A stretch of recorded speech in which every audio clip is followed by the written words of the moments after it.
Best, tara, gawa tayo ng pizza.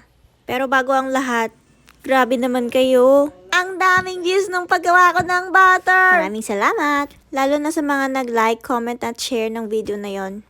Hindi ko talaga in-expect na aabot sa ganun. Na-pressure tuloy ako. Pizza lang itong gagawin ko ngayon, kaya pagpasensyahan nyo na.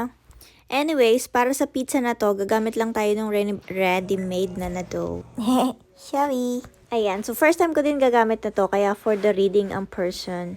So, kailangan daw i-preheat yung oven at 400 degrees Fahrenheit. Gagamit lang din ako dito ng pizza sauce, yung ready-made na. At dahil first time ko nga gamitin tong ready-made na dough na to, hindi ko alam paano buksan. Nakita ko sa mga video, pinupukpuk to, tapos parang may ipipress ka lang somewhere. Kayo ba, na-try nyo na rin ba gumamit nito? O mas prefer nyo gumawa ng sarili nyong dough? At ayan nga, struggle is for real. Pinindot-pindot ko na, kinutsara ko pa. Ay, ayaw pa rin mabuksan. Tingin ko,